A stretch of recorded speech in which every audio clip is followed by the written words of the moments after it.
जहां पे देश के ही नहीं विदेश के भी हर कोने से अगर आप देखें तो आवाज़ उठ रही है।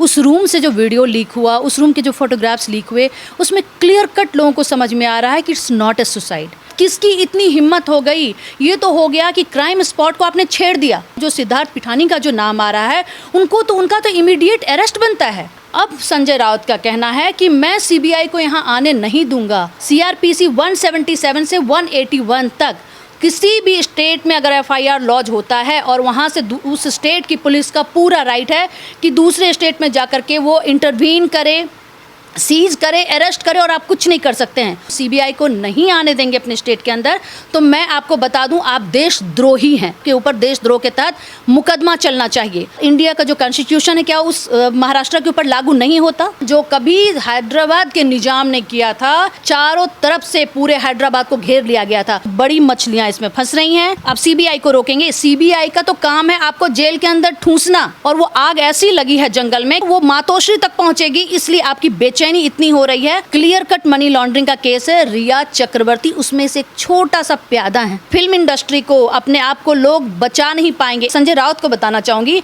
लॉन्ड्री का मतलब होता है साफ सफाई। अर्नब गोस्वामी एक ऐसी नदी की धार है, मैं तो कहूंगी समुद्र की ऐसी लहर है, वो किसी के रोकने से रुकने वाले नहीं। जितने भी हैं, जितने भी खान, सो कॉल्ड खान है, वो सारे का तार आपको दुबई से जुड़ता हुआ नजर आएगा। महाराष्ट्र की सरकार अब खतरे में है। दोस्तों नमस्कार, आज हम बात करेंगे सुशांत सिंह पर जिस तरीके से राजनीति हो रही है और संजय राउत बार बार तरह तरह के बयान देते हैं, और जो मिस्ट्री है उसको खुलने में क्यों देरी करी जा रही है। ना तो सीबीआई जांच की सिफारिश की जा रही है, और संजय राउत बार बार कहते हैं कि मुंबई पुलिस है वो बहुत अच्छा काम कर रही है, उसको पहले समय दिया जाए, उसके बाद ही सब चीज़ें देखेंगे। और दूसरी बात यह है कि केंद्र से संस्तुति मिल चुकी है सीबीआई को, और वो अभी भी नकार रहे हैं कि यहाँ पर तो अभी सीबीआई की जाँच आई नहीं है। तो आज इस विशेष चर्चा पर हमारे साथ कुमकुम भारद्वाज जी हैं। मैम, किस नज़र से देखते हैं सुशांत सिंह की हत्या को करीब 50 दिन से ज़्यादा हो चुके हैं और अभी तक उसमें कोई भी निष्कर्ष पर नहीं निकली है मुंबई पुलिस, उसको किस नज़र से देखते हैं? और संजय राउत हैं वो तरह तरह के बयानबाजी कर रहे हैं। देखिए, पहला आपने पूछा कि मुंबई पुलिस अभी तक किसी निष्कर्ष में नहीं पहुंची है।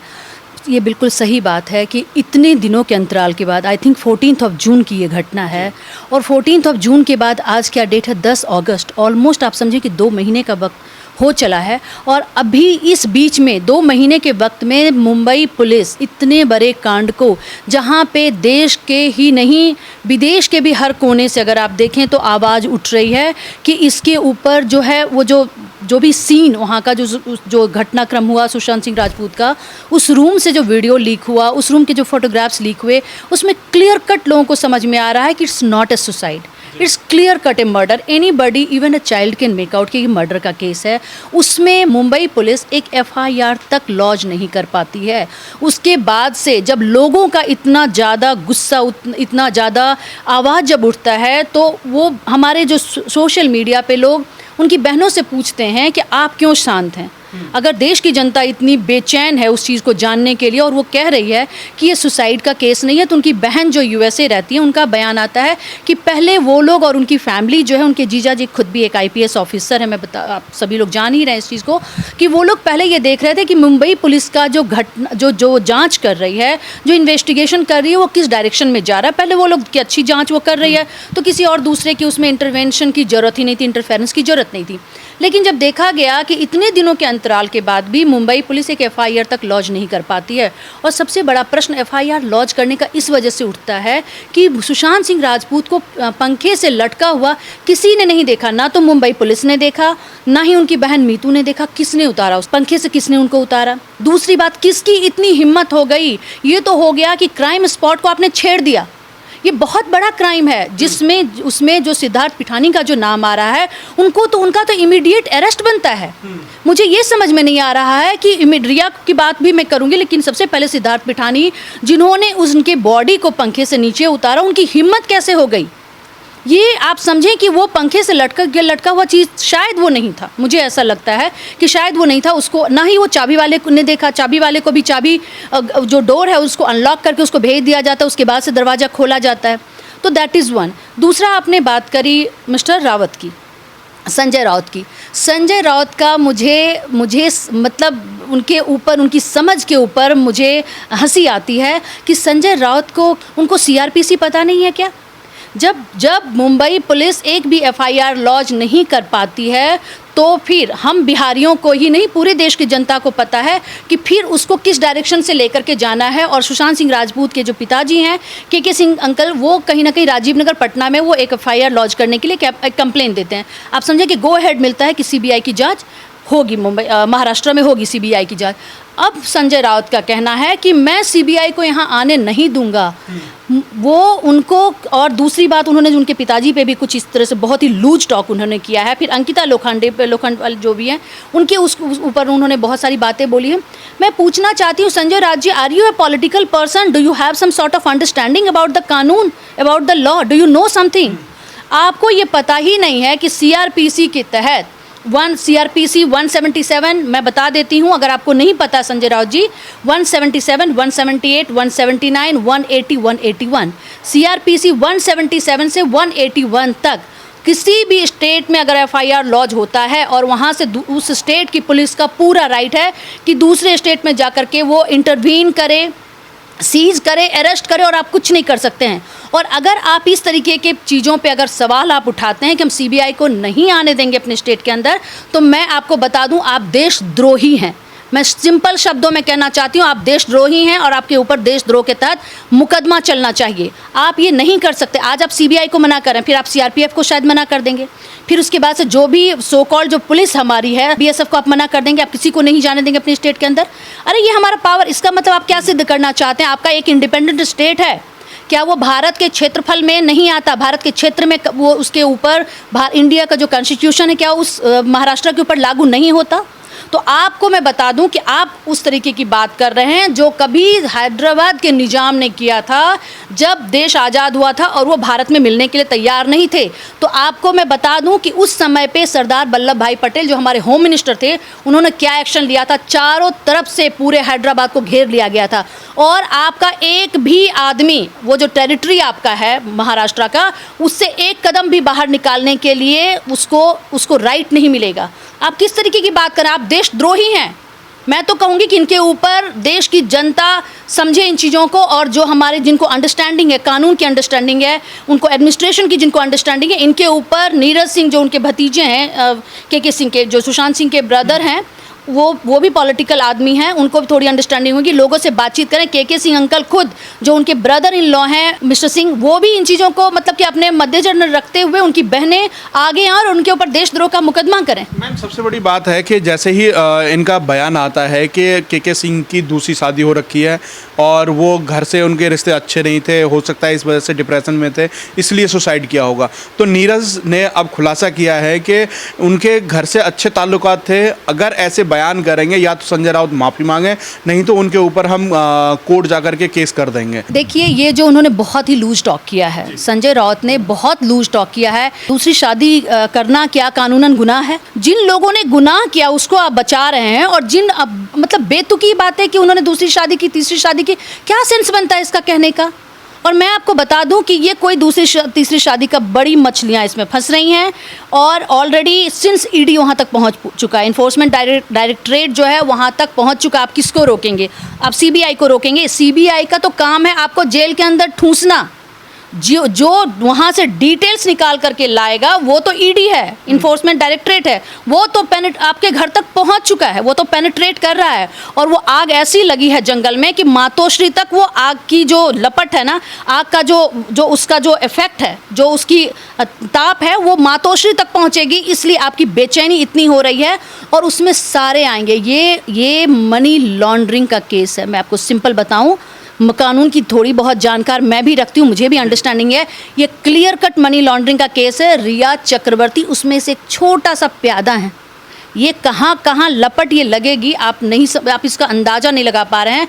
ये पूरे फिल्म इंडस्ट्री को, अपने आप को लोग बचा नहीं पाएंगे, एक से दूसरा, दूसरे से तीसरा, कहाँ से आप बचाएंगे? एक अगर अकाउंट का अगर मैं डिटेल सुशांत सिंह राजपूत का निकाला, उससे कहाँ गया? रिया का निकाला, रिया से निकला शौबिक के तक गया, शौबिक के फादर तक गया, डीनू मौर्य हैं उसमें, आदित्य ठाकरे, सारा कुछ। आप परेशान ना हो। और मनी लॉन्ड्रिंग आप समझते होंगे, मैं संजय राउत को बताना चाहूँगी, लॉन्ड्री का मतलब होता है साफ सफाई। साफ सफाई का मतलब जो ब्लैक है वो ग्रे होता है, ग्रे के बाद से वो व्हाइट होता है। जैसे कपड़े की लॉन्ड्री होती है ना, सफाई होती है, वैसे ये सफाई है, पैसे की सफाई है। और ये मनी लॉन्ड्रिंग का जो मैटर, ये पहुंचेगा आपके मातोश्री तक। आप परेशान नहीं हो, आपको सीबीआई तो सिर्फ आखिरकार इसको बचाने में मतलब किन को बचाने की कोशिश की जा रही है? संजय राउत बार बार आकर के बयान देते हैं, फिर उनके जो होम मिनिस्ट्री अनिल देशमुख हैं वो भी बार बार आकर के बयान देते हैं। कोशिश की जा रही है कि पर्दा उठे इस हत्या की, रहस्यमय हत्या से, तो उनको साहब करके बुलाया जाता है। आखिरकार किसको बचाने की कोशिश की जा रही है? मैं वही तो बता रही हूँ आपको, ये पूरा हवाला का मैटर है। इसमें सारे हैं, आपने सुना ना, मैं भी सुन रही थी कहीं ना कहीं कि डीसीपी भी इसमें रिया चक्रवर्ती के टच में थे। इसमें पूरी की पूरी फिल्म फ्रेटर्निटी है, जहाँ पे फंडिंग होती है, जो फिल्म बनती है ना, उसमें कैसे पैसा आता है, दुबई से कैसे पैसा आता है, कितना पैसा रहता है, कितना पैसा हवाला के तहत जाता है। ये सो कॉल्ड जो आईफा के अवार्ड के लिए, और ये धूम धड़ाका जो मचता है दूसरे देशों में जाकर के, जो ये मचाते हैं, ये धूम धड़ाका, ये सारा हवाला का पैसा है, सारा हवाले के पैसे। और इसमें सारी बड़ी मछलियाँ, उसमें संजय राउत भी हैं। इसीलिए तो अनिल देशमुख बार बार आकर के कह रहे थे कि हम किसी कीमत पे सीबीआई को आने नहीं देंगे। अरे सीबीआई को तो आप बाद में रोकना, पहले तो ईडी। अब क्या किसको रोकोगे आप? ईडी को भी आप ईडी को रोक नहीं सकते थे, उसके ऊपर आप कुछ नहीं कर सकते। आप ईडी को रोकते, हम आरबीआई से हम डिटेल निकाल लेते। आरबीआई तो हमारे दिल्ली में बैठा हुआ, हम कहीं से भी वो डिटेल निकाल सकते हैं। तो आप घबराएं नहीं, और घबराहट और बेचैनी इसलिए है क्योंकि वो ताप वहाँ तक पहुँच रही है, तो इसलिए वो इस तरीके का। शरद पवार तो कह रहे हैं कि अर्नब गोस्वामी को रोको, ये बहुत ज़्यादा तुम्हारा सीधा सीधा नाम ले रहे हैं। तो क्या लगता है कि शरद पवार जिस तरीके से उनको रोकने की कोशिश करते हैं, अब तो पत्रकारों की भी कहते हैं ना अभिव्यक्ति की आज़ादी है, तो उस पर भी लगाम लगाने की कोशिश कर रहे हैं? देखिए, जहाँ तक अर्नब गोस्वामी की बात है, शरद पवार अर्नब गोस्वामी की बात इसलिए बोल रहे हैं कि अर्नब गोस्वामी अगर नहीं बोलते तो पब्लिक में ये मैटर डिस्कशन में नहीं आता। जो अर्नब गोस्वामी, स्पेशली मैं इनका नाम लेना चाहूँगी कि रिपब्लिक भारत के जो हमारे अर्नब गोस्वामी है, इन्होंने इतना ज़्यादा स्टिंग ऑपरेशन किया, और लिटरली इन्होंने ना, कहते हैं ना कि बिल्कुल मतलब कि ना, जो पुलिस नहीं कर पाई वो इन्होंने कर दिया। एग्जैक्टली, जो पुलिस नहीं कर पाई वो स्टिंग ऑपरेशन करके इन्होंने उसके सामने सबूत पेश कर दिया, उनको आईना दिखा दिया मुंबई पुलिस को कि जो आप नहीं कर पाए वो मीडिया वालों ने कर दिया। और अर्नब गोस्वामी का अगर ये इंटेलिजेंस लेवल है, अगर इतने अच्छे पत्रकार हमारे देश में बैठे हुए हैं, और शरद पवार जैसे लोग जिनकी की बेटी भतीजा सारे के सारे, मैं उसमें मुझे कोताही नहीं है बिल्कुल बोलने में कि अजीत पवार किस तरीके के करप्शन में शामिल रहे हैं, उनकी बेटी हैं, पूरी फैमिली उनकी पार्टी में बैठी हुई, तो उनको लग रहा है कि ये तो देश की जनता तक डायरेक्ट आवाज़ जा रही है, डायरेक्ट लोग सुन रहे हैं, हर दिन का ये डिस्कशन है, और ये कहीं ना कहीं पेनिट्रेट होगा ही, और सबको सारा का सारा खुलना है। इसलिए शरद पवार ये आपके उद्धव ठाकरे को भी कह रहे हैं कि सीएम का नाम बार बार मीडिया में उछलना, वो कहीं ना कहीं सीएम को इसलिए कह रहे हैं कि कहीं ना उसको अर्नब गोस्वामी को किसी तरीके से रोका जाए। बट अर्नब गोस्वामी एक ऐसी नदी की धार है, मैं तो कहूँगी समुद्र की ऐसी लहर है, वो किसी के रोकने से रुकने वाले नहीं है, ये तो मुझे पता है। सबसे बड़ा सवाल यहाँ पर यह भी खड़ा होता है कि सुशांत से पहले उनकी जो सेक्रेटरी थी उसकी भी हत्या होती है, उसकी जांच होती है, उसको कंप्लीट करके रख दिया जाता है। अगर पुलिस उनसे फाइल्स मांगती है, कह देते हैं कि डिलीट हो गई, तो उसके बाद अगर जो खुलासे हो रहे हैं कि उस लड़की की न्यूड बॉडी मिली है वहाँ पर, तो उसको लेकर के सुशांत की हत्या से भी कहीं ना कहीं उसको जोड़ा जा रहा है। तो आप किस नज़र से देखती हैं इसको? नहीं, बिल्कुल, देखिए वही तो मैं कह रही हूँ कि एक हत्याएं नहीं हुई हैं। सुशांत की वजह से दिशा का नाम, क्योंकि दिशा की वो कहीं ना कहीं मैनेजर, सुशांत की मैनेजर थी दिशा, इसलिए दिशा का नाम आ गया। ऐसे बहुत सारे मर्डर्स हुए हैं, ऐसे बहुत सारे मर्डर फिल्म इंडस्ट्री में। वो आपको पता नहीं, आपको गाना वो याद है या नहीं, हम तो स्कूल के समय में वो गाना सुना करते थे, मुंबई शहर हादसों का शहर, और सही मायने में ये हादसों का शहर है। और यहाँ पे एक नहीं बहुत सारे मर्डर हुए, और कहीं ना कहीं आपको पता चलेगा कि सुशांत सिंह तो एक ऐसा मतलब कि चीज़ निकल करके आया कि लोगों के बीच में, पब्लिक डोमेन में ये बिल्कुल आ गया। और हर दिन ये मैटर, कहते हैं ना कि उथल पुथल पूरे फिल्म इंडस्ट्री का जो मैटर है वो बार बार पूरे देश दुनिया में ये उथल पुथल मचा रहा है, तो इसलिए चीज़ें कुछ कुछ निकल करके आ रही हैं। दिशा बहुत क्लोज थी उनसे, इसलिए उनका नाम आ गया। इसमें एक नाम नहीं है, बहुत सारे को मौत के घाट सुला दिया गया है। और ये लोग मुंबई पुलिस, वहाँ के जो पॉलिटिकल पार्टीज होती हैं, जो भी हैं, आप समझ जाएं कि इनका जब नेक्सस है तो किसी की क्या औकात है, किसी की क्या हिम्मत होगी कि वो बाहर निकल कर कुछ बोल पाए। लेकिन आप देखिए, मैं इसमें एक नाम फिर से जोड़ना मतलब बताना चाहूँगी, जो मैं इनिशियली बोल रही थी, सिद्धार्थ पिठानी कितने कॉन्फिडेंस के साथ वो मुंबई में घटना के समय पे वो होता है, आज के डेट में वो हैदराबाद चला गया है और वहाँ से वो बहुत तरीके से बोल भी रहा है बार बार। और तो आपको क्या इन चीज़ों से, जिस तरीके के उसके बाइट्स आ रहे हैं, जिस तरीके से वो रिपब्लिक भारत पे भी उसको कहीं ना कहीं अर्नब गोस्वामी ने उसको खोज निकाला, उसको पूछा तो उसका कहना है कि मुझे कुछ भी नहीं पता है। और वो कभी सोशल मीडिया पे, व्हाट्सएप पे क्या चैट हुआ, उनकी बहन के साथ उनकी अंडरस्टैंडिंग अच्छी नहीं थी, आपको लगता है कि बिना अगर उसको किसी का सपोर्ट नहीं है तो उसकी इतनी हिम्मत हो जाएगी? कतई हिम्मत नहीं हो सकती है। पूरे इन बड़े लोगों का साथ है, छोटे लोगों का सामने चेहरा प्रोजेक्ट करके ये चाहते हैं किसी तरह से मैटर दब जाए, और ये किसी कीमत पे मैटर नहीं दबेगा, क्योंकि हमारे शीर्ष पे बैठे हुए इन्वेस्टिगेशन की बात है तो मुझे पूरा विश्वास है कि मोदी जी का जो सरकार चल रही है वो कहीं ना कहीं महाराष्ट्र में एक अच्छा फेयर तरीके से वहाँ पे इन्वेस्टिगेशन होगा, चीज़ों को ड्रिल किया जाएगा और चीज़ें वहाँ से निकल करके आएंगी। और कहीं ना कहीं आपको तार ये दिखेगा कि Khan brothers and brother sisters, उसमें बहुत सारी हैं, फरहा उरा जितनी भी हैं, जितने भी खान, सो कॉल्ड खान है, वो सारे का तार आपको दुबई से जुड़ता हुआ नज़र आएगा। और इन्वेस्टिगेशन होना चाहिए इसका, और जब ये इन्वेस्टिगेशन होगा तो फिर आप देखिए कि क्या दूध का दूध और पानी का पानी होगा। और ख़ास करके इनके ब्रदर ने तो कह दिया है, उद्धव ठाकरे अगर भूल गए हैं तो मैं उनको बताना चाहूँगी कि उनके एक ब्रदर हैं राज ठाकरे, उनकी अंडरस्टैंडिंग शायद उद्धव ठाकरे से थोड़ी सी ठीक ठाक है, थोड़ा सा क्रिटिकल अंडरस्टैंडिंग है उनकी।